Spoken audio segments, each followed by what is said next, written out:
Madame, Monsieur, bonjour, je suis ravie de vous retrouver pour cette nouvelle semaine de JT. À la une de ce lundi 19 octobre, travaux déductibles des revenus fonciers, nouvel élargissement du Fonds de solidarité en vue et valeur du point Agirc-Arrco maintenue.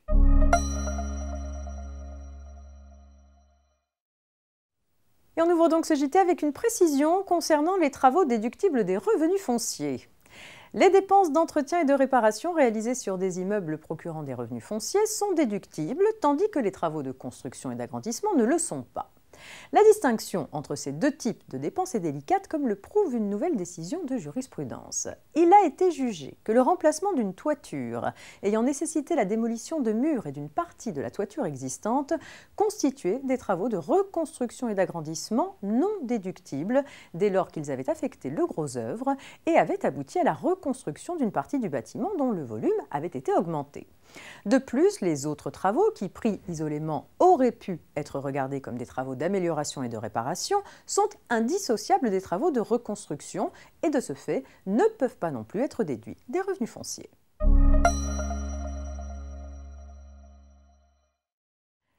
Parmi les nouvelles mesures de soutien aux entreprises annoncées le 8 octobre dernier, le ministère de l'Économie promet un élargissement du Fonds de solidarité pour les petites entreprises.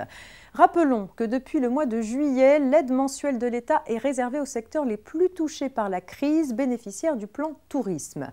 L'élargissement du fonds annoncé procéderait d'abord d'un allongement de la liste de ces secteurs bénéficiaires. Seraient par exemple inclus les commerces non alimentaires des zones touristiques internationales, les prestataires spécialisés dans l'aménagement et l'agencement des stands ou encore les graphistes travaillant dans l'événementiel. L'accès au fonds de solidarité serait ensuite élargi aux entreprises de moins de 50 salariés sans condition de chiffre d'affaires.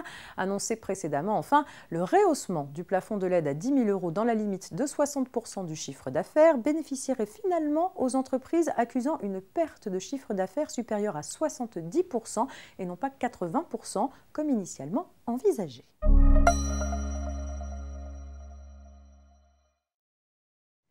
La valeur du point de retraite complémentaire Agirc-Arrco, qui sert au calcul du montant de la pension de retraite, ne sera pas revalorisée au 1er novembre 2020.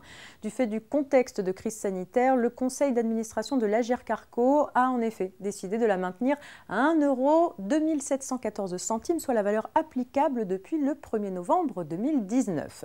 Par ailleurs, compte tenu du caractère encore incertain du taux d'évolution du salaire moyen, il a été décidé de reporter la fixation de la valeur d'achat du point Agirc-Arrco ou salaire de référence qui permet de calculer le nombre de points acquis grâce aux cotisations versées pour l'année. Pour rappel, en 2020, cette valeur d'achat s'établit à 17,3982 €.